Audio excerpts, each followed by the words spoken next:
Vladimir Putin, como defensor de valores tradicionales, lidera la lucha ideológica contra el corrupto Occidente y sus crímenes morales, según el analista político Patrick J. Buchanan, que se pregunta de qué lado está Dios en esa confrontación.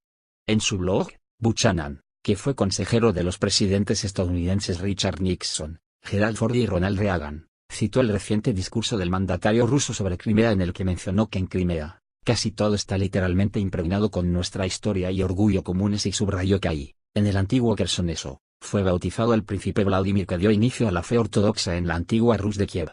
Su hazaña espiritual, continuó Putin, definió el fundamento común cultural, como civilización y de valores, que une a los pueblos de Rusia, Ucrania y Bielorrusia. Ese discurso le recordó a Buchanan a otro discurso presidencial ante la Asamblea Federal el año pasado, en el que el líder ruso hablaba de la oposición rusa al decadente Occidente.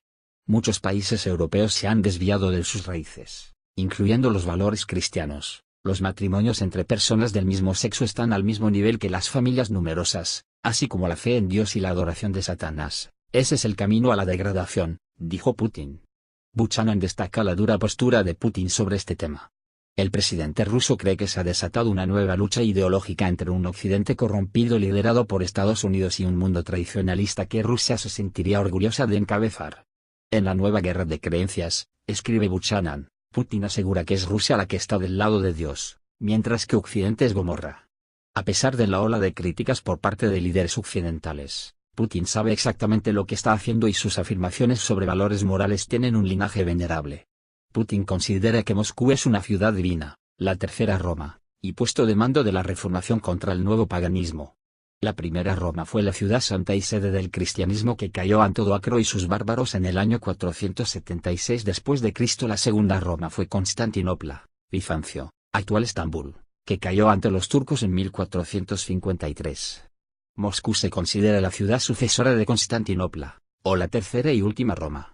Putin hace frente a la cultura de la muerte de Occidente. Buchanan menciona que Putin no solo se opone abiertamente a la búsqueda de la hegemonía global de Estados Unidos, no solo trata de proteger a los ciudadanos de habla rusa de la antigua Unión Soviética que fueron olvidados después de su disolución, sino que también se ha unido a la resistencia global contra la propagación de la revolución secular y social hedonista de Occidente. En la guerra cultural para el futuro de la humanidad, Putin pone la bandera rusa en el lado del cristianismo tradicional. Sus últimos discursos se hacen eco del discurso de Juan Pablo I, cuyo Evangelium Vitae de 1995 contiene duras críticas a Occidente por su adopción de la cultura de la muerte, escribe el experto político. Para el Papa Juan Pablo I el crimen moral fue la capitulación de Occidente ante la revolución sexual con sus dudosos logros, el divorcio temprano, la promiscuidad sexual, la pornografía, la homosexualidad, el feminismo, el aborto, el matrimonio entre homosexuales, la eutanasia, los valores cristianos sustituidos por los valores de Hollywood. Masha Gessen, autora de un libro sobre Putin, dice que Rusia se está rehaciendo a sí misma como el líder del mundo antioccidental.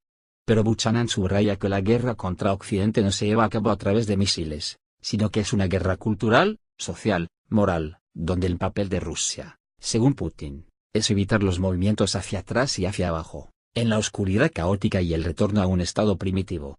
Mientras que otras superpotencias se mueven hacia la visión pagana del mundo, Rusia defiende los valores judeocristianos. Durante la era soviética, los comunistas occidentales acudieron a Moscú.